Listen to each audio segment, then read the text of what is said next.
સુદાનભાઈ એવું કેમ કહે છે કે ટાઈગર અભી જિંદા હે? લોકોની સમસ્યાઓ એટલી બધી છે. માન લો કે ખેડૂતોની સમસ્યા છે, અઢળક છે, ભાવ નથી મળતા, મોંઘવારી વધતી જાય છે. ત્યારે મેં આ લોકોને હિંમત આપવા માટે એવું કીધું કે તમે ચિંતા ના કરો, ટાઈગર અભી જિંદા હે, આપણે લડીશું. અયોધ્યામાંથી વિધાઉટ સેનાએ જો રાવણને ભગાડી શકતા હોય, મારી શકતા હોય, તો આ રાવણથી મોટા નથી. અને આ ભાજપના નેતાઓ છે અને હું બધાને ઓળખું. બાળપણમાં મને ભણવાથી થોડું ગમતું નથી. તમે રાજનીતિમાં આવ્યા તો રાજનીતિમાં તમે કોને આદર્શ માનો છો, કોને ગુરુ માનો છો? રાજનીતિમાં જો રાજનીતિ એ મારો વિષય ખરેખર છે.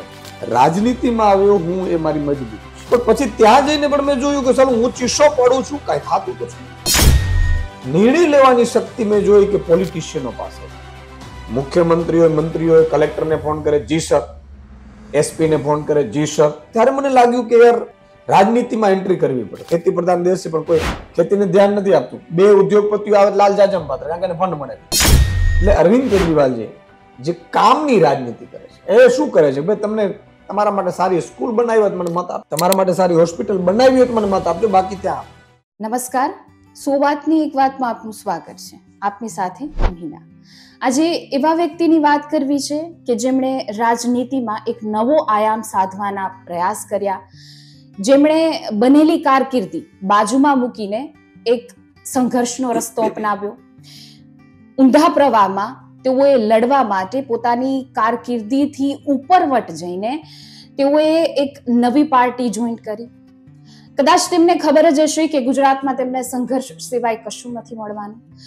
અને એવા નેતા કે જેમને પર ભારતીય જનતા પાર્ટીના નેતાઓએ અનેક આરોપ પ્રત્યારોપ કર્યા, એવા નેતા કે જેમના પર છેડતીના આરોપ લાગ્યા, એવા નેતા કે જેમના પર દારૂ પીધેલાના આરોપ લાગ્યા, એવા નેતા કે જેમણે ખુદનો રસ્તો સંઘર્ષવાળો ખુદે પસંદ કર્યો, એવા ખેડૂતના દીકરા કે જેમનો એક કાર્યક્રમ કે એ કાર્યક્રમ થકી, એક શો થકી તેઓએ લોકોને પોતિકા બનાવવાનો પ્રયત્ન કર્યો. અને એ કાર્યક્રમ શો જોવા માટે ગુજરાતના ગામડાઓમાં લાઈન લાગે, લોકો લાઈનમાં બેસી જાય, જાણે રામાનંદ સાગરની રામાયણ અને મહાભારત શરૂ હોય એવો લોકપ્રિય ચહેરો અને લોકપ્રિય કાર્યક્રમ. એવા નેતા કે જે કહે છે કે ટાઈગર અભી જિંદા હે, એવા નેતા કે જે કહે છે કે હું ખેડૂતોનો બુલંદ અવાજ છું. અને એવા જ નેતા સાથે વાત કરવી છે ને એવા જ નેતા ઈસુદાન ગઢવી, જે ફ્રેમમાં તમને દેખાતા જ હશે. ઈસુદાનભાઈ નમસ્કાર. ખૂબ ખૂબ આભાર. હા, તમને લોકો સવાલ તો પહેલા પૂછતા જ હશે કે ભાઈ તમે રાજનીતિમાં શા માટે આવ્યા, મીડિયા ફિલ્ડ શા માટે છોડ્યું, એનો પણ જવાબ જોઈએ છે. પણ મારે પહેલો સવાલ એ કરવો છે કે ઈસુદાનભાઈ એવું કેમ કહે છે કે ટાઈગર અભી જિંદા હે? એ એટલા માટે કે જ્યારે લોકો ખૂબ પીડાઈ રહ્યા છે, લોકોની સમસ્યાઓ એટલી બધી છે. માન લો કે ખેડૂતોની સમસ્યા છે, અઢળક છે, ભાવ નથી મળતા, મોંઘવારી વધતી જાય છે, ટેક્સ ઉપર ટેક્સ વધતું જાય છે, દરેક જગ્યાએ નકલી લાઈનોમાં ઊભું રહેવાનું હોય. એવી રીતે શ્રમિકોની એવી ને એવી પીડા છે, આઉટસોર્સિંગ કર્મચારીઓની એવી ને એવી પીડા છે, મહિલાઓની એટલી પીડા છે. ગામડાની મહિલાઓ હોય કે શહેરની મહિલાઓ, શહેરની મહિલાઓ હોય તો પણ એ પણ બે છેડા ભેગા નથી થતા. પતિ પત્ની બંને નોકરીઓ કરતા હોય, બંને સંતાનનો પ્લાન 5-7 વર્ષ લેટ કરે તો બંને જણા 50-55 હજાર કમાવે તો 25 તારીખે કાંઈ ન હોય, ખાલી હોય. અને પછી એ જંજાળમાં છે એટલે છૂટાછેડાઓ થતા પણ જોયા હોય. આ કર્મચારીઓ, સરકારી કર્મચારીઓને પણ એટલા જ પ્રશ્નો છે. એને પણ તમે જુઓ, ઓપીએસ બંધ હોય, ભરતી કાંડમાં બેરોજગાર યુવાનોના એટલા જ પ્રશ્નો છે. એટલે આ બધા લોકો જયારે રજૂઆતો કરતા હોય ત્યારે એક હતાશા સાથે આવતા હોય છે, શું થશે? ત્યારે મેં આ લોકોને હિંમત આપવા માટે એવું કીધું હતું કે તમે ચિંતા ના કરો, ટાઈગર અભી જિંદા હે, આપણે લડીશું. અને આ કોઈની તાકાત નથી. જો રાવણ જેવો રાવણને ભગવાન રામે અયોધ્યામાંથી વિધાઉટ સેનાએ જો રાવણને ભગાડી શકતા હોય, મારી શકતા હોય, તો આ રાવણથી મોટા નથી. અને આ ભાજપના નેતાઓ છે અને હું બધાને ઓળખું છું બહુ બારીકાઈથી. અને એટલે મેં બીજો ડાયલોગ એ કર્યો તમારામાં એડ કરી દઉં હમ. કે એમનો ઉત્સાહ વધારવા માટે કે ભાઈ ટાઈગર જિંદા છે, હું લડીશ, તમે ચિંતા ના કરો, હું કઈ ભાગી નહીં જઈશ, ક્યાંય મૂંઝાઈ નહીં જઈશ, એકવાર હારી જઈશ તો ફરક નથી પડતો, બે વાર કોઈ ફરક નથી પડતો મને, હું તમારા માટે લડવા આવ્યો છું, જીતવા માટે નથી આવ્યો પણ તમારા માટે લડવા આવ્યો છું, એટલે લડીશું. બીજું એ છે, ઘણા લોકો પ્રશ્નો મને કહેતા હતા કે સુદાનભાઈ હતાશ ન થતા, તમારે ખેડૂતોએ સાથ પૂરતો ના આપ્યો, મહિલાઓએ ના આપ્યો, બેરોજગાર યુવાનોએ ના આપ્યો, તમે હતાશ ન થતા. એ લોકોને બિચારાને ચિંતા હોય તો એ લોકોને મેં બીજો ડાયલોગ આપ્યો કે ટાઈગર તબ તક હારા નહીં જબ તક મરા નહીં. તો હવે થોડાક હજુ રિવર્સ છે તમારી, થોડાક નહીં વધુ, કે તમારા જીવનની દ્વારકાના એક નાનકડા ગામમાં તમે જન્મેલા, તમારું બાળપણ કેવું રહ્યું છે, કેવું ઉછેર થયો છે બાળપણમાં? મારા ગામડામાં અમે આજે પણ ગામડામાં ત્યાં રહીએ છીએ. માતા પિતા ધાર્મિક વૃત્તિના, માતાજીના પરમ ભક્ત મારા બાપુજી રાજભાઈ, મારી મા પણ માતાજીના ભક્ત અને બાણાધારી, કે જેમાં એને ભૂઈ કહીએ અમે માતાજી. બાળપણમાં મને ભણવાથી થોડું ગમતું નહોતું, એટલે કારણ કે એટલી મજા આવતી હતી રમત કરવામાં, અને ઈશ્વરે બધું મિડલ ક્લાસ એટલે આમ સુખી સંપન્ન પરિવાર હતું. પછી 5 ધોરણ મેં પીપળિયા ગામ જો મારું છે ત્યાં કર્યું, પછી 2 ધોરણ મોવાણ ગામ છે બાજુમાં 3 કિલોમીટર, ત્યાં હું સાયકલથી જતો, ત્યાં 3 કિલોમીટર. 6ઠો 7મો મેં ત્યાં કર્યું. 8મું 9મું 10મું અમે ખંભાળિયાની આંબાવાડી સ્કૂલ હતી એમાં કર્યું. 11 12 પણ મેં ત્યાં કર્યા. પછી કોલેજ મેં જામનગર કરી. પણ આ અરસામાં માની લો કે ક્યારેક ક્યારેક મને ભણવાથી એવું થતું હતું કે ભાઈ નથી ભણવું, એક માહોલ એવો હોય તો મારા પપ્પા મને મારતા. 1-2 વાર મને બહુ બહુ સારી રીતે માર્યો હતો, અને એને હું થેન્ક યુ કહીશ. આમ વાગે એવું ન મારે પણ ભગાડે, સ્કૂલ સુધી લઈ ગયા હતા મને ભગાડતા. તો આજે મને બાપુજીના એ યાદ આવે છે કે એમની ઈચ્છા હતી કે હું નહોતો ભણી શકતો, એ 4 ચોપડી જ ભણેલા હતા, પણ મારો દીકરાઓ ભણવા જોઈએ, મારા દીકરાઓ ભણશે તો આગળ જશે. અને એ હું ત્યાંથી પછી ભણવા નીકળ્યા. પછી 11 12માં પછી તો પછી મારે જોવું જ નથી પડ્યું, ઈશ્વરની કૃપાથી મેં મારી જાતે જ બધું કર્યું. પણ બાળપણમાં હું આધ્યાત્મિક તો પહેલેથી જ હતા, સાથે સાથે હું પપ્પાનો બહુ, મારા પપ્પા મને બહુ વાલા હતા, એટલે હું પપ્પા જોડે જ સૂતો. 10મા ધોરણ સુધી મારા પપ્પા જોડે જ સુવાનો રોજ, એટલે બાળપણ મારું આમ જોતા મમ્મી પપ્પા સાથે હતા. તમે રાજનીતિમાં આવ્યા, તો રાજનીતિમાં તમે કોને આદર્શ માનો છો, કોને ગુરુ માનો છો? રાજનીતિમાં જો રાજનીતિ એ મારો વિષય ખરેખર છે, રાજનીતિને હું બહુ પસંદ કરું છું એવું પણ છે. રાજનીતિમાં આવ્યો હું એ મારી મજબૂરી છે. મજબૂરી એટલા માટે છે કે માની લો કે તમે પત્રકારો હોય તો અત્યારથી યુગેથી પત્રકારો આવે છે જાય છે, બિચારા એ શું કરી શકશે? મને પત્રકાર બનવાનું સપનું હતું, ઈશ્વરે મને પૂરું કરી દીધું, બહુ હું ટોપ ઉપર ઈશ્વરે મને પહોંચાડ્યા હતા. પણ પછી ત્યાં જઈને પણ મેં જોયું કે ચાલો હું ચીસો પડું છું, કાંઈ થતું તો છે. નિર્ણય લેવાની શક્તિ મેં જોઈ કે પોલિટિશિયનો પાસે છે. મુખ્યમંત્રીઓ મંત્રીઓ કલેક્ટરને ફોન કરે જી સર, એસપી ને ફોન કરે જી સર. એટલે મેં જોયું કે ચાલો ચાવી તો ત્યાં છે. અને આ લોકો છે એ સારું કરવાની જગ્યાએ પોતાના ઘર ભરે, પોતાના પરિવારને આગળ કરે, પોતાના. ત્યારે મને લાગ્યું કે યાર રાજનીતિમાં એન્ટ્રી કરવી પડશે, મજબૂરી. ખેડૂતોને ભાવ અપાવવા છે, એના દેવા માફ કરાવવાના છે, મારે ખેતીને ઉદ્યોગ બનાવવું છે. ખેતી પ્રધાન દેશ છે પણ કોઈ ખેતીને ધ્યાન નથી આપતું. 2 ઉદ્યોગપતિઓ આવે લાલ જાજમ પાત્ર, કારણ કે ફંડ મળે. ખેડૂતોને 53 લાખ ખેડૂતો છે મારા ગુજરાતમાં, એનું કોઈ, અને એની પાછળ કેટલા શ્રમિકો છે, ભાગિયાઓ કેટલા છે, કેટલા સૌથી વધુ રોજગારી અત્યારે ખેડૂતો આપે છે, એનું કોઈ જોતું જ નથી. પછી મેં જોયું કે કોણ કરે છે સારું, એટલે અરવિંદ કેજરીવાલજી જે કામની રાજનીતિ કરે છે. એ શું કરે છે? ભાઈ તમને તમારા માટે સારી સ્કૂલ બનાવી હોય તો મને મત આપજો, તમારા માટે સારી હોસ્પિટલ બનાવી હોય તો મને મત આપજો, બાકી ત્યાં આપજો. ના લોકો તમને મારી નાખશે પહેલા. જે રીતે રાજનીતિમાં મારી મજબૂરી હતી કે ભાઈ બધી જગ્યાએ જોઈએ ને તો બધાનું શોષણ થઈ રહ્યું છે. અચ્છા, લોકો પાછા અજાણ છે, નેતાઓને કંઈ કરવું નથી. ત્યારે મેં જોયું કામની રાજનીતિ એક અરવિંદ કેજરીવાલજી કરે છે કે ભાઈ શિક્ષણમાં કે ભાઈ મેં સારી સ્કૂલ બનાવી હોય. અને જો હું કેમ આજે ગામડામાંથી હું આવ્યો અહીંયા તો હું આજે અમદાવાદ આખા ગુજરાતમાં લોકપ્રિય ચહેરો બન્યો, લોકો મને ઓળખે છે. મારા કેટલાય ભાઈઓ છે કે જે કપરાડામાં જઈને કોઈ નથી ઓળખતું, તો કારણ કે ન ભણી શક્યા. આજે મારા બાપુજીએ મને ઠપકો આપીને જરૂર પડે ત્યારે મારીને લાફો મારીને પણ મને ભણાવ્યો, તો હું આજે ઈશુદાન ગઢવી ગુજરાતમાં દેશમાં એક આદર્શ ચહેરા તરીકે લોકો જુએ છે. ઈશ્વરની કૃપા છે, માતાજીની કૃપા છે.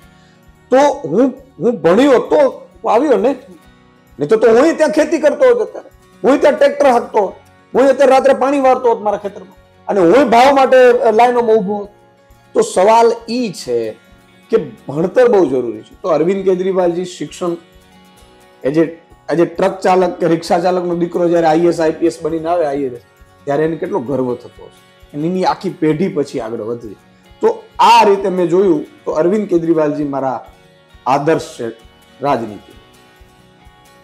તો તમારું જીવન આમ તો સંઘર્ષ રહ્યો છે ઘણો બધો. જ્યારે ઈસુદાનને કોઈ પીડા થાય છે, દુઃખ થાય છે, કોઈનું પ્રેરણા સ્ત્રોત કોણ બને છે, કોણ છે?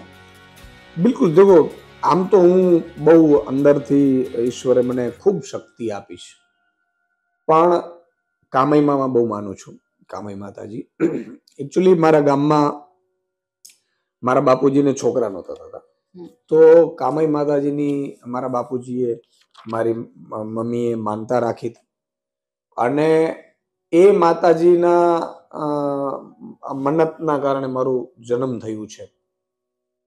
એટલે મારું પહેલેથી જ મા પ્રત્યે બહુ પ્રેમ છે.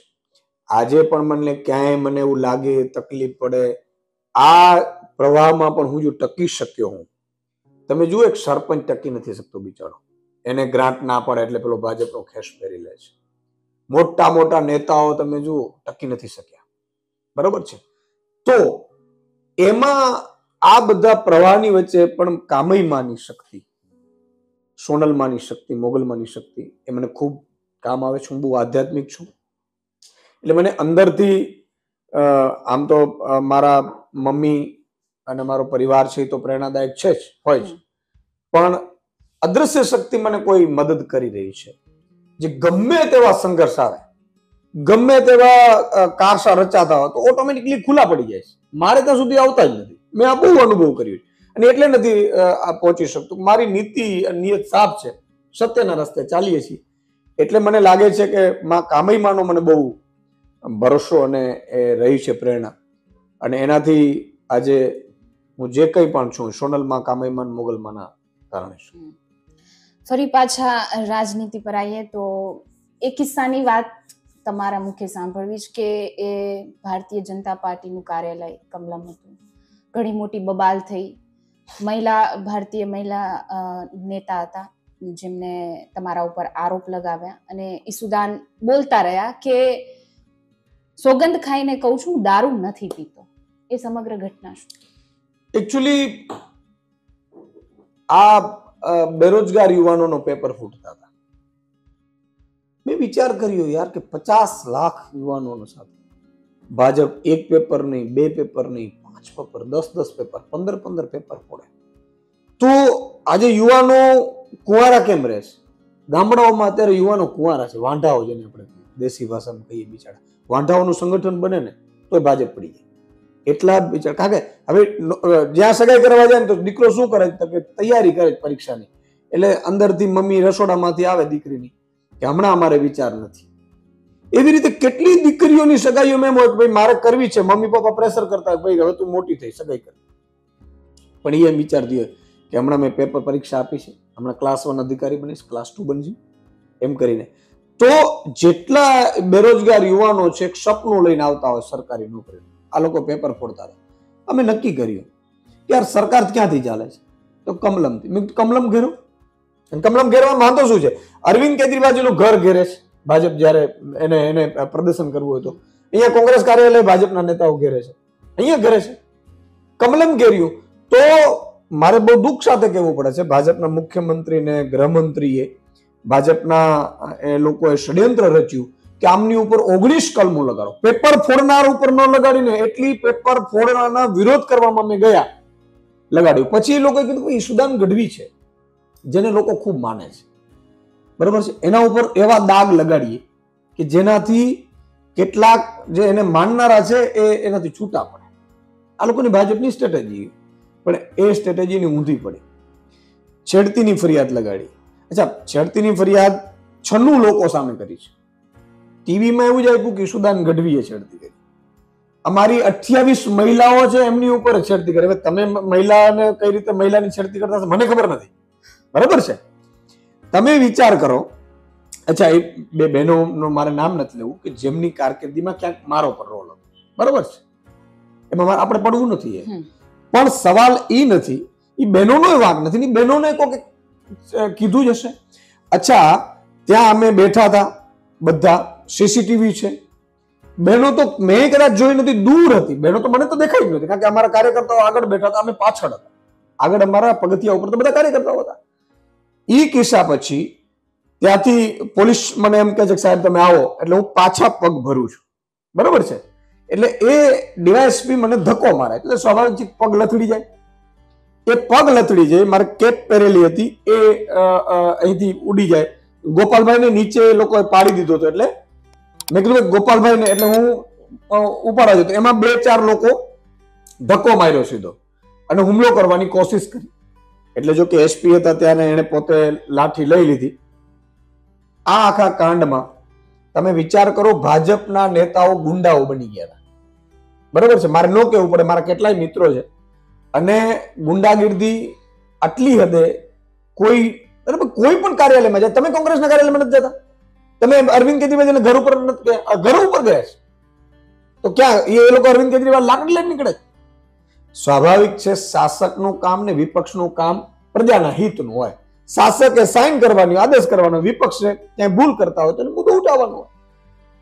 એટલે આમાં છેડતીની ફરિયાદ થઈ, પછી કે દારૂની ફરિયાદ.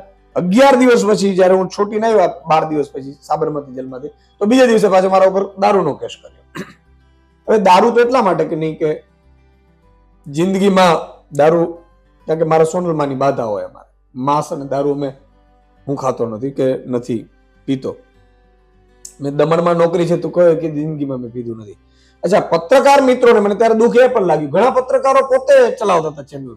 એકે એવું ન કીધું ભાઈ ઈશુદાન ગઢવી સાથે તો અમે પાર્ટી કરતા હતા, તો ઈ પીતા હોય, હું તો નતો પીતો, હું ટેબલ ઉપર જ બેઠો હતો. પાર્ટીઓ તો થતી હોય ને પત્રકારોની. એ લોકોએ બેફામ ચલાવ્યું ભાજપના કહેવાથી. ભાજપ મીડિયાને મેનેજ કરે છે, વાત અલગ છે. અને કદાચ બધા લોકોને પોતાની એડની હોય, હું એ સમજુ છું, કારણ કે મીડિયા ઇન્ડસ્ટ્રીઝમાં મેં વર્ષોથી કામ કર્યું છે. પણ સવાલ એ થાય છે કે જ્યારે એક્સ્ટ્રીમલી તમે ગયા. અચ્છા, 2 મહિલાઓને તમે ફરિયાદ કરવાનું કહો છો, તમે વિચાર તો કરો. 28 મહિલાઓ અમારી હતી ને એને તો ભાજપે માર્યા છે ને, સીસીટીવીમાં છે ભાજપના નેતાઓ. અને રીતસર એક બેનને તો અહીંયા નાખોન ભાઈ હતા, બરોબર. બેને કીધું કે સાહેબ અમને છેડતીની ફરિયાદ કરીશું. બેન, તમે આમ આદમી પાર્ટીમાં પ્રજાના હિત માટે લડવા માટે આવ્યા, તમને હું છેડતીઓનો ફરિયાદ કરાવડાવી અને તમારી ઇજ્જત ઉપર હાથ રાખવા માટે અહીંયા નથી. અમે બેઠા છીએ, મરી નથી ગયા. તમે ભાજપના નેતાની પણ એ ઈચ્છા નથી કે તમને છેડતી તમે કરે, એની ભાવના એ તો નથી. ગુનો ક્યારે લાગે છે? ભાવના ઉપર હોય છે. માન લો તમે 10મા માળેથી તમે ઓટોમેટિકલી ધક્કો મારે કોઈ, અથવા તો બચાવવા જાય ને ધક્કો વાગી જાય તો ગુનામાં ફરક પડી જાય છે. તો ભાવના ભાજપના નેતાની છેડતીની નહોતી મહિલા ઉપર, મેં ના પડી. પણ એ લોકોની નીચલી કક્ષાની છે, હલકી રાજનીતિ ભાજપની વર્ષોથી રહી છે. પણ એને નુકસાન એ થયું કે એના કારણે આખું ગુજરાતમાં રોષ જાગ્યો ભાજપ. ભાજપના કાર્યકર્તાઓ, સેંકડો કાર્યકર્તાઓ મારી સાથે જોડાણા. ઈશુદાનભાઈ, આટલી હલકી કક્ષાની રાજનીતિ કરતી પાર્ટી સાથે અમે ન રહીશું.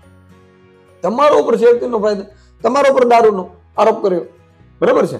તો એ નુકસાન ભાજપને થયું. અને એના કારણે હું તો એમ કહું છું કે કદાચ મારા ઉપર એ સમયે કોઈ ફાયરિંગ કરત ને તો 41 લાખ મત મળ્યા, એનાથી વધારે મળત. પ્રજાનો રોષ પાર્ટી નીકળ્યો હતો.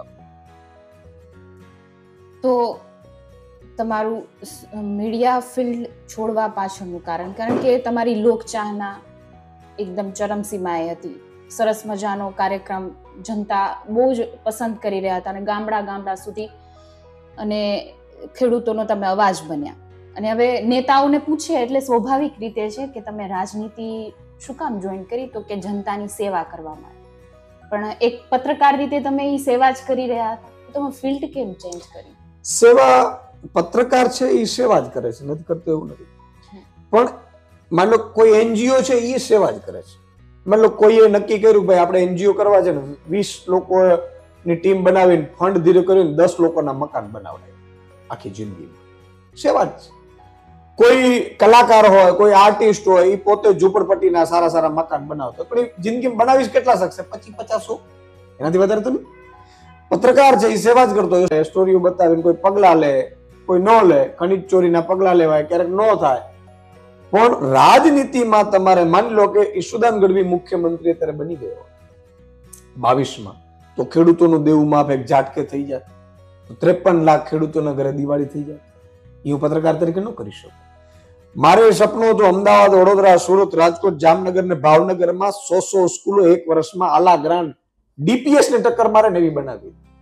તો આજે જે મધ્યમ વર્ગ છે એના દીકરા દીકરીઓ જે લાખ રૂપિયા ફી ભરીને જાય છે, બરોબર છે, એના દીકરા દીકરીઓ અત્યારે ભણતા હોત અને ક્વોલિટી એજ્યુકેશન મળે. જ્યાં ટ્રમ્પ બીજી વાર એની વાઇફ ને લઈને આવત ને તો એ આપણી સ્કૂલમાં અહીંયા ગુજરાત દિલ્હી ન જવું પડે. સાથે સાથે મારું એવું સપનું હતું કે આખા ગુજરાતમાં મેડિક્લેમ ઉતાર. કોઈ પણ હોસ્પિટલમાં તમે જાઓ, કોઈ પણ જગ્યાએ જાઓ, તમે ગુજરાતનું આધાર કાર્ડ બતાવ્યું એટલે કોઈ પણ પ્રાઇવેટ હોસ્પિટલમાં તમે બીજું આપે મા કાર્ડ ને ફા કાર્ડ ને પિતા કાર્ડ ને કોઈ જરૂર નથી, બરાબર છે. અને એ બજેટમાં બધું ગોઠવણ કરીને બેઠો હતો. સાથે સાથે મારું એ સપનું હતું કે ખેડૂતોનો માલ મિસકોલ માલે એટલે એના ઘરેથી ટેકાના ભાવ જે હોય એ 100% એનો લઈ લેવાનો. એ કઈ રીતે લેવું, શું કરવું એ મને ખબર હતી. એમએસએમઈ ને આગળ વધારવું, આઉટસોર્સિંગ કર્મચારીઓના પગાર વધારા કરવાના, કોન્ટ્રાક્ટ કર્મચારીઓના જે પેપર લીકેજ છે એની આખી સિસ્ટમ તોડી નાખવી, ભ્રષ્ટાચાર મુક્ત શાસન આપવું. આ તમે મને કહો પત્રકાર તરીકે કઈ રીતે રહેશે? એ તો મુખ્યમંત્રી બનવું તો જ કરી શકું, મંત્રીમંડળ હોય તો જ કરી શકાય. તો સવાલ ઈ છે કે સમાજ સેવાનું માન લો પત્રકાર તરીકે જેટલું પીક ઉપર ગયા, મારી લોકચાહના હતી, લોકો બેસી જતા હતા, આજે પણ લોકો પ્રેમ કરે છે અને ઈ ઈશ્વરની ઈચ્છા હતી તો બનીએ. બાકી ક્યાં અહીંયા આપણે કોઈ એવું તો છે નહીં. અચ્છા હું હારી ગયો અથવા તો આમ આદમી પાર્ટી હારી ગઈ, 5 ધારાસભ્યો મળ્યા, 41 લાખ મત મળ્યા પહેલી વખત, તો બહુ મોટું કહેવાય. પણ મને શું નુકસાન થયું? હું આ ઓફિસમાં બેસતો હતો, હજી આજ ઓફિસમાં બેસું છું, ગાડી છે, બંગલા છે, ઈશ્વરની કૃપા છે. નુકસાન એ પ્રજાને ગયું. આજે ખેડૂતોને લાઈનોમાં ઉભા છે એને નુકસાન થયું. જ્ઞાતિ જાતિ ધર્મના આધારે ગયા. આજે તમારા જેવા કોઈ પત્રકાર છે, કેમેરામેન છે, ઓટો ચાલક છે, રિક્ષા ચાલક, એના દીકરા લાખ રૂપિયામાં અમદાવાદમાં ફી ભરવા એડમિશન લેવા જાય છે, નુકસાન એને ગયું છે. આજે તમે કોઈ પણ હોસ્પિટલમાં જાઓ છો 2 લાખના બિલ કાપે છે, નુકસાન એને ગયું છે. આજે ખેડૂતો છે, આઉટસોર્સિંગ કર્મચારીઓ 8.5 લાખ કર્મચારીઓ, એનો પગાર નથી વધ્યો અને આજે એનું શોષણ થાય છે, નુકસાન એને ગયું છે. ઈશુદાન ગઢવીને શું થવાનું છે? આપણે તો હું તો રાજનીતિમાં આવ્યું હોત તોય હું એવા કામ કરીને જવાનો હતો કે મારે મુક્તિ મેળવવી, મોક્ષ મેળવવી. આ કઈ અને એ ઈશ્વરના કામ કરાવે, આપણે કઈ કરવું નહોતું. તો અલ્ટિમેટલી જે ઈશ્વરને ગમ્યું એ સાચું, મને તો કોઈ વાંધો જ નથી. તો આજે સવાલ એ છે કે પ્રજાએ અને તમને એ કહી દઉં, શંકરસિંહ વાઘેલા, કેશુ બાપાએ 14% વોટ કોઈ પણ પાર્ટી ત્રીજી ગુજરાતને મળ્યા. બધા એમ કહેતા ત્રીજી પાર્ટી ન ચાલે, હવે ક્યાં કોઈ બોલે? ત્રીજી પાર્ટી ચાલી નહીં, દોડી. ઈશુદાન ગઢવી, અરવિંદ કેજરીવાલજી આખે આમ આદમીના એક કાર્યકર્તા લોકોએ પસંદ, 41 લાખ મત મળ્યા. સૌરાષ્ટ્ર અને આદિવાસીમાં પહેલી વખતમાં 25% વોટ મળ્યા. આ ઈશ્વરની કૃપા છે, ખુશ છું. નુકસાન પ્રજાને છે. તમે કીધું કે સારું ત્રીજી પાર્ટી મળ્યું, પરંતુ વિધાનસભામાં નો ડાઉટ કે તમને 5 બેઠક ધારાસભ્ય મળ્યા, પણ લોકસભામાં ઠંડુ પડી ગયું અને પાછું તમારા 5 માંથી 4 ધારાસભ્ય રહ્યા. ટપાટપ આમ આદમી પાર્ટીના નેતાઓ છે એ ખરવા લાગ્યા, મતલબ બીજામાં જતા રહ્યા. અને બીજું કે તમે એમ પણ કહો છો કે આ સંઘર્ષ ભરો રસ્તો છે, આમાં તો આવું થવાનું છે, અમે કેજરીવાલના સૈનિક છીએ. તો કેજરીવાલના સૈનિક એટલા નબળા કેમ પડી રહ્યા? નહીં, હું એ જ કહું છું, ક્યાં નજર નબળા છે? પાંખો તો આવતી હોય ને ખરતી હોય. કાર્યકર્તાઓ આવશે જશે, કોકને કોઈકના અલગ ઉદ્દેશ્ય છે. ઈશુદાન ગઢવી અરવિંદ કેજરીવાલજીનો ઉદ્દેશ્ય એકદમ ક્લિયર છે કે અમે આવીશું તો અમે આ આપીશું. અરવિંદ કેજરીવાલજીને કુમાર વિશ્વાસ છોડીને વયા ગયા, અરવિંદ કેજરીવાલને યોગેન્દ્ર યાદવ છોડીને વયા ગયા, એના રસ્તે છે, એમાં ખોટું નથી. ઈશ્વર એને સુખી રાખે. પણ અરવિંદ કેજરીવાલજી આજે કરીને બેઠા છે દિલ્હીમાં. ઈશુદાન ગઢવી સાથે જે લોકો, માન લો કે ભાજપની સામે ભાજપના ગઢમાં નરેન્દ્ર મોદી અને અમિત શાહના ગઢમાં 41 લાખ મત અને 5 ધારાસભ્યો, અત્યાર સુધી હિન્દુસ્તાનની તાકાત નથી કોઈ કાઢી. અને આજે 4 ધારાસભ્યો મારા મજબૂતાઈથી ઉભા છે. એક ધારાસભ્યને તમે છોકરીની સીડી બતાવી, પેલી સુરત વાળા, અને તમે લઈ ગયા ડરાવીને કે ભાઈ અમે તમને આમ કરીશું તેમ કરીશું, એવું મેં સાંભળ્યું છે, મને ખબર નથી. તો એ જે પણ હોય, આ તો ભાજપનું કામ જે કરશે. પણ સવાલ ઈ છે કે ઈશુદાન ગઢવી અડીખમ રીતે આજે પણ અરવિંદ કેજરીવાલજીને સૈનિકીને ઉભો છે. આજે પણ હું મહેનત કરું છું. આજે ડબલ રોલ, માન લો કે મને ખબર પડી કે ચૂંટણી સમયે આખું સભાવન પ્રચાર તો ચાલુ રહેવાનો, લોકોનો અવાજ તો બંધ ન રહેવો જોઈએ. તો લોકો કહેતા હતા કે ઈશુદાનભાઈ ત્યાં હતા, એવું તો કંઈક કરવું પડે. તો એ મેં કરી દીધું ચાલુ, સંકળાતે કરું છું કે જેથી કરીને એનો અવાજ પણ એને ખબર પડે કે ઈશુદાનભાઈ હજી મારો અવાજ તો ઉઠાવે છે. અને એ લોકોને બીજું એ ખબર પડે કે ઈશુદાનભાઈને જંત્રીના ભાવની ખબર છે, ઈશુદાનભાઈને હોસ્પિટલો કેમ ચાલે છે ખબર છે, સ્કૂલની ખબર છે, ખેડૂતોની ખબર છે, આઉટસોર્સિંગ કર્મચારીઓના પ્રશ્નોની ખબર છે. તમામ મુદ્દાઓ હું ઉઠાવું છું. તો લોકોને એ પણ ખબર પડે કે આપણે એવા મુખ્યમંત્રીને પસંદ કરવાની જરૂર હતી જે આપણા ઘરમાં લાભ આપે. આજે સૌથી મોંઘું રાજ્ય કોણ છે? ગુજરાત છે. 46,000 રૂપિયા પર મંથ જોઈએ છે. હવે બે પતિ પત્ની માનો 25,000 નોકરી કરતા 50,000 તો એ નથી પૂરું થતું. અને સૌથી મોંઘું રાજ્ય દિલ્હી છે અત્યારે હિન્દુસ્તાનમાં સૌથી, કારણ કે વીજળી ફ્રી, શિક્ષણ ફ્રી, આરોગ્ય ફ્રી, મોલા ક્લિનિક ફ્રી, દવા ફ્રી, મહિલાઓને બસ સુવિધા ફ્રી, કોચિંગ ક્લાસ ફ્રી. અને આટલું થવા છતાંય રાજ્ય તો પ્રોફિટમાં ચાલે છે. અને ગુજરાતમાં કાંઈ ન આપવા છતાં 4 લાખ કરોડનું દેવું છે. તો રૂપિયા જાય છે ક્યાં? ભાજપના ઘરમાં જાય. પણ એ પ્રજાને ન ખબર પડે ત્યાં સુધી ભલે પ્રજા એની પસંદ. એક બીજી ચર્ચાઓ રહે છે કે જ્યારે પણ વિધાનસભાની ચૂંટણી આવે કે અગાઉ પણ કોઈ પણ ચૂંટણી આવે ત્યારે એવું ચર્ચા રહેતી હોય છે કે ભાઈ ઈશુદાન ગઢવી અને ગોપાલ ઇટાલિયાનું મનમેળ નથી થતું. એમાં કેટલું સત્ય છે? અમે બે સંઘર્ષના સાથી છીએ. ઈ તમે વિચાર કરો, ગોપાલ ઇટાલિયા કોણ છે? અત્યારે તમે કોન્સ્ટેબલની પરીક્ષા આવે ને 10 લાખ રૂપિયા ફોર્મ ભરાય છે. કોન્સ્ટેબલની પરીક્ષાને ઘા કરી નાખી દીધી, પાસ કરી. પછી એ ક્લાર્કમાં લાગ્યા હતા. એ ક્લાર્કમાં તમે જાઓ એટલે 20-20 લાખના ફોર્મ ભરાય. એ ક્લાર્કની નોકરી કરીને એને છોડીને આવી દીધી. અને એ પોતાના હીરા ઘસતા ઘસતા આખા ગામડામાંથી આવેલો વ્યક્તિ છે. એટલે જરૂર શું છે ગોપાલભાઈ? માત્ર એ જ કે પ્રજા માટે કંઈક મારો જ્ઞાન છે, મને કંઈક સારું ક્રાંતિકારી વિચારધારા છે, લોકોને કરવું છે. અચ્છા, કોઈ એક વ્યક્તિથી સત્તા આવી જવાની કોઈ ન આવે. અમે બીજી પાર્ટીઓ જેવા છીએ જ નહીં. અમે તો એમાં માનીએ છીએ કે જેને જેટલી શક્તિ છે એનો ઉપયોગ કરો, સત્તામાં આવો. અચ્છા, મનમેળ તો પછી થાય ને કે સત્તામાં આવી ગયા પછી. હજી તો અમારે સંઘર્ષ કરવાનો. તો અત્યારે મનમેળ છે ન હોય કે 2 લાકડી હું વધારે ખાઉં, 2 લાકડી વધારે ખાય. અત્યારે તો એકદમ અમારે સંઘર્ષ કરવાનો છે. અને અત્યારે જુઓ, નગરપાલિકાઓ બીજું હોય, અમે અમારી રીતે બધી રીતે મથી રહ્યા છીએ. એ મહારાષ્ટ્રના પ્રભારી છે, ઉપરાંત અહીંયા પણ ફૂલ ટાઈમ અત્યારે એ લાગ્યા છે. હું એક કાર્યકર્તા લાગ્યા છે. માત્ર અમે બે જ નહીં, તાલુકામાં જાઓ, જિલ્લામાં જાઓ, દર અઠવાડિયે આવેદન પત્ર આમ આદમી પાર્ટીનું હોય છે.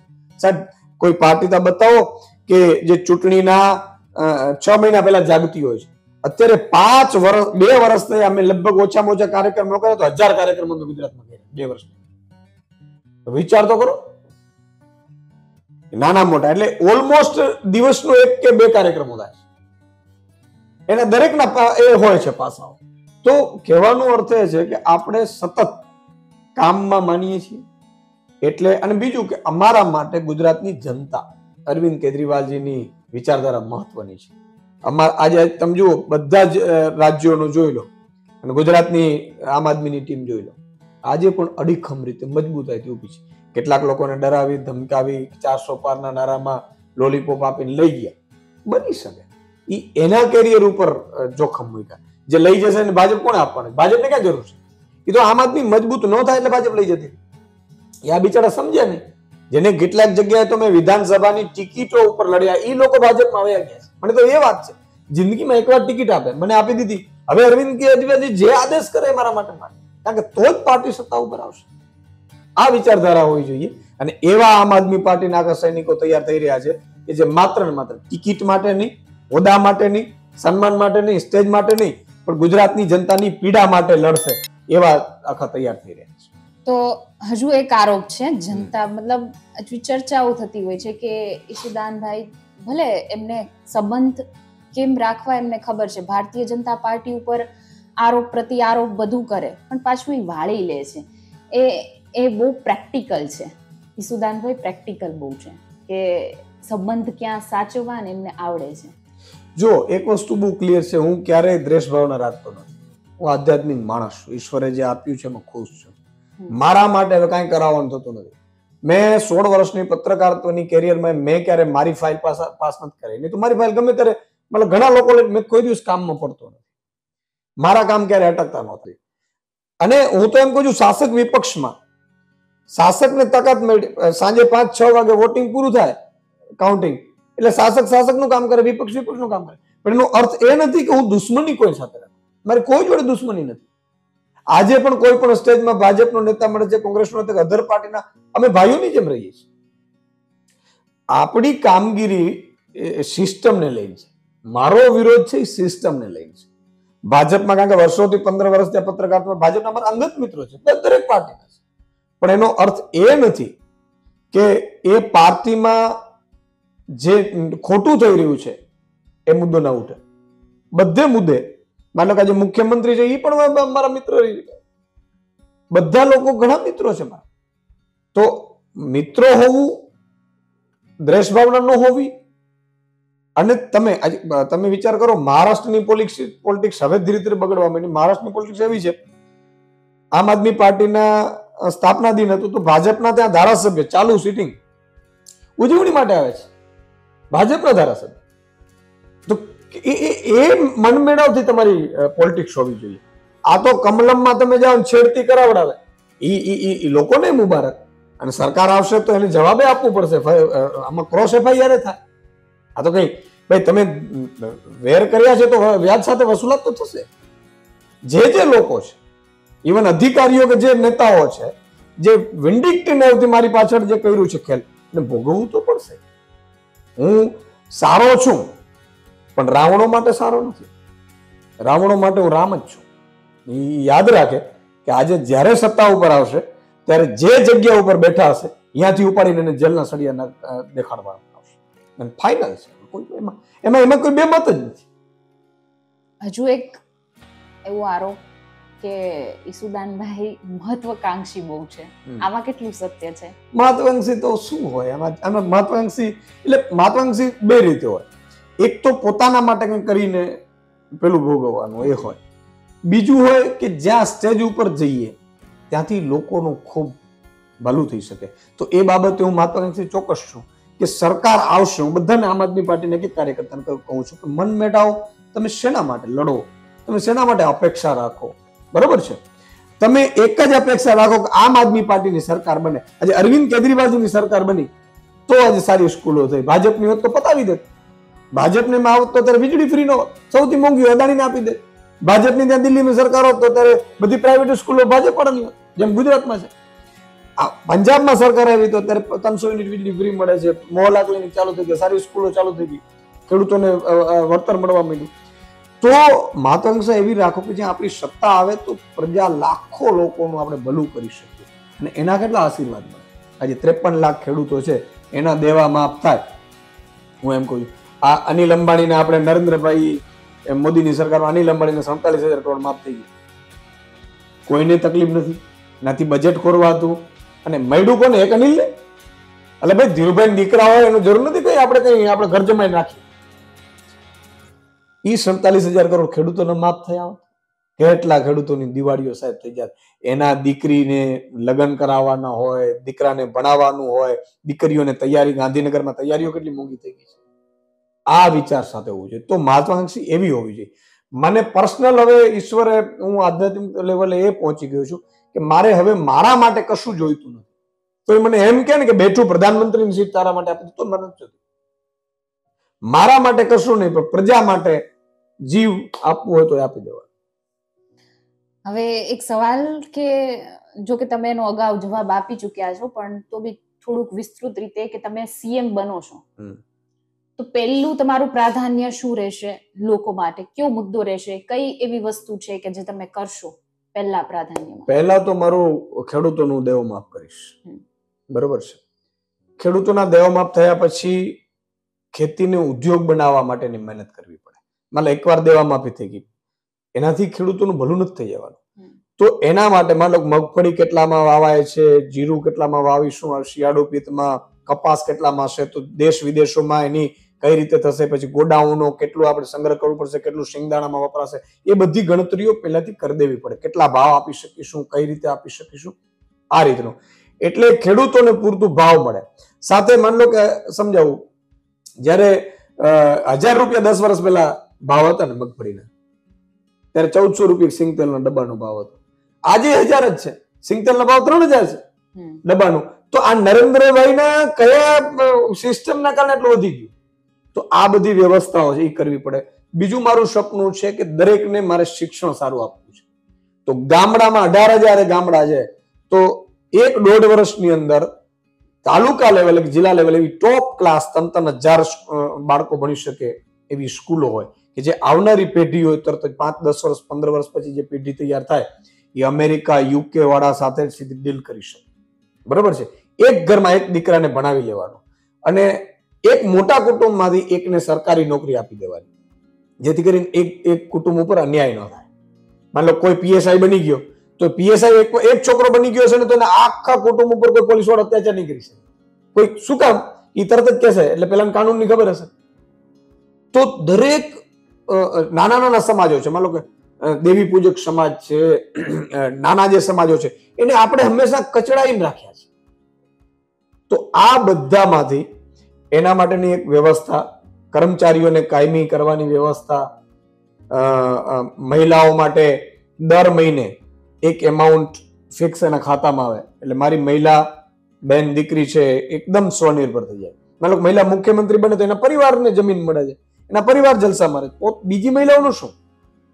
તો આ એક મારું સપનું છે કે 5 વર્ષ પછી મારે મત માંગવા નહીં જવું પડે. આવું તમને કહું છું, સભાએ નહીં કરવી પડે. 5 નહીં 15 દિવસ મારી સરકાર ચાલવા દો, 15 દિવસ. આ લોકોને કહીશ કે કામ કેમ થાય. આ સપના સાથે ઈસુદાન ગઢવી રાજનીતિમાં આવ્યા. અને નો ઈશ્વર આપણે નથી જોતું, આપણે કાંઈ નથી જોતું. ભલે આ પ્રજા એમ ભોગવે બિચારી, કારણ કે એ કંઈક એવું કરીને આવી છે તો આને આવા મળે ને, યથા પ્રજા તથા રાજા. નહીં તો આવા કેટલાક બુચુસિયા નેતાઓ મળ્યા છે જેને 1000 કરોડ સંપત્તિ છે અને છતાં એ ચૂંટાયા જ કરે છે.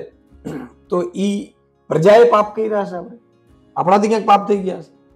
તો જો પ્રજાને સારું, આજે અમેરિકા આગળ કેમ ગયું? અમેરિકામાં 200-250 વર્ષ પહેલા કશું નહોતું, ઝૂંપડપટ્ટીઓ જ હતી. પણ અમેરિકા આગળ કેમ ગયું? રાષ્ટ્રપતિ ટ્રમ્પ ખોટું કરે છે ને તો અમેરિકાને જેલમાં નાખી દે છે. આ અમેરિકા છે. આપણે ત્યાં નેતાનો દીકરો છે, તમને કોઈ છેડતી કરશે, કોઈ પૂછશે કોણ છે દીકરા, તો આ તો નેતાનો દીકરો છે, આ તો અધિકારી દીકરો, ઓહો, તો પોલીસ કામ નહીં કરે. આ સિસ્ટમ, પોલીસના બાપની તાકાત નથી 24 કલાકની અંદર એને ડિસમિસ કરી નાખે, સસ્પેન્ડ તો બીજા નંબરની વાત. લાગવગ રહિત આખું શાસન હોવું જોઈએ. મુખ્યમંત્રીનો સગો ભાઈ અગર ગુનેગાર છે ને તો બીજા દિવસે જેલમાં આવવું જોઈએ. આ દાખલા બેસવા તો લોકો ઉપર વિશ્વાસ, તો લોકો બહાર આવશે. અત્યારે FIR કરવા નથી આવતા કોઈ મોટા નેતાના કે અધિકારીઓના દીકરા હોય, 7 ગાડીઓ ચડાવી દે તો બધા એમ કે કાલે છૂટી ગયા. પીછવાડામાં ગોળી મારી હતી ભાજપના નેતાએ સુરતમાં, બીજે દિવસે જામીન ઉપર ફરે અને હર્ષભાઈ મજા કરે, મારા મિત્ર છે, પણ શરમ આવવી જોઈએ. હું તો એમ કહું ઈશ્વર જુએ છે, એની તાકાત છે, બીજે દિવસે બહાર નીકળી શકે તો કાલે છાતીમાં મારી દેશો ગોળી. આ વ્યવસ્થા સુધારવાની મારું સપનું છે, એટલે એ 15 દિવસમાં થઈ જાય. તમારો આભાર. એવી આશા રાખીએ કે ઈસુદાનભાઈનું જે સપનું છે એ સાકાર થાય. એટલા માટે કારણ કે એમનું સપનું એક ખેડૂત માટેનું છે, એક વિદ્યાર્થીઓ માટેનું છે, પરિવાર માટેનું છે, ગરીબ પરિવાર માટેનું છે. અને હાલ તો ફરી મળીશું નવા ચહેરા સાથે 100 વાતની એક વાતમાં. નમસ્કાર.